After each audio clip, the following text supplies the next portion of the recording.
Hello everybody, my name is Ashanti, and today I will be refuting my opponent's claim that efforts to restrict abortion have negative social consequences. My opponent's claim that efforts to restrict abortion have negative social consequences is too vague, and the sources that he uses are not tied specifically to each piece of his evidence. So due to the lack of source citation when giving facts, it is unclear which of the sources provided are attributed to which statistics. And my opponent's supporting claim 1B, he provides the fact that 70,000 women die each year due to unsafe abortions. There is, however, no source citation for this claim. And it is unclear whether or not these women had safe access to abortion, and perhaps did not choose to have a clinical abortion or could not afford one.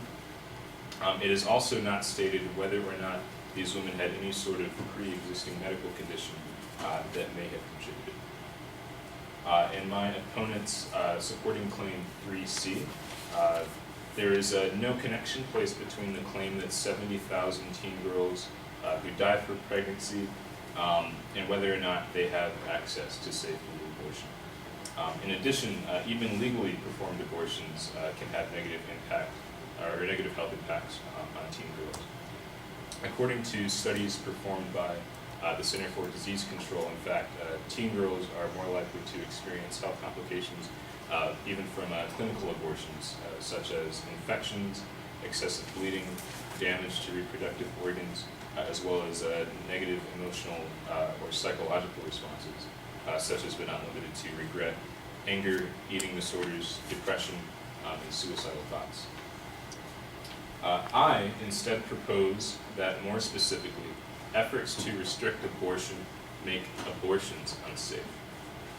The reasons for this would be that abortions that do occur, and they still do occur, are often unsafe and not performed by medical professionals. According to the World Health Organization, 97% of unsafe abortions are performed in countries where women have restricted or no access to safe legal abortions. This leads to annually 70,000 deaths and millions upon millions of other health complications. The World Health Organization published in the article Unsafe Abortion, the Preventable Pandemic, states that, quote, legalization of abortion on request is a necessary but insufficient step towards improving women's health. In some countries, such as India, where abortions have been legal for decades, access to competent care remains, where abortion has been illegal for decades, access to competent care remains restricted because of other barriers. Access to safe abortion improves women's health and vice versa. I also claim that according to the World Health Organization, 26% of the world's population lives in a region where abortions are prohibited altogether, and these countries, on average, tend to have poor health amongst women overall. According to the same article by the World Health Organization, when abortion is made legal overall, women's health rapidly improves, and by contrast, when abortion is illegal, women's health deteriorates. So in conclusion, I propose that my opponent's claim that efforts to restrict abortion have negative social consequences is too vague, and the sources he uses are not tied specifically to each piece of evidence. And I instead propose that, more specifically, efforts to restrict abortion make abortions unsafe. Thank you.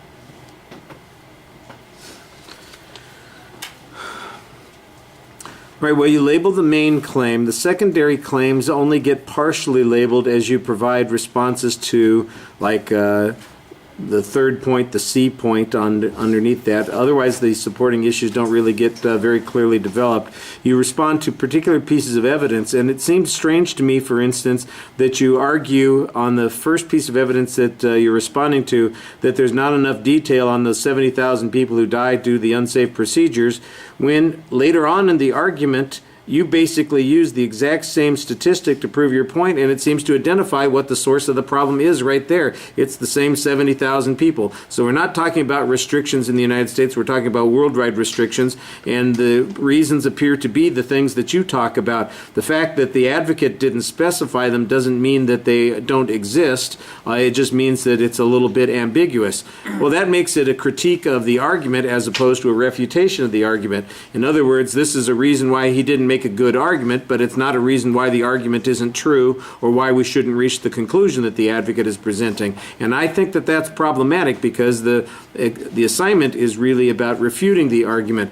In fact, the last part of your argument really seems to vastly suggest a better argument in advancing the advocate's claim rather than refuting that argument. You did have one argument that suggested that even legal access to abortion has negative consequences to it because especially among younger patients seeking abortions, teen girls primarily, you had a whole list of potential negative consequences for them. But that was the one place where there was direct clash with the advocate on the point. Everything else seemed to mostly just say, here's what they really meant. Here's the thing that proves the argument more strongly. And I'm not sure that that we're in a position where we have two people who are saying contradictory positions. I think your point is not mutually exclusive from the position that the advocate's taking, and in fact, it really largely supports the advocate's position there, and that's a little problematic. All right, thank you.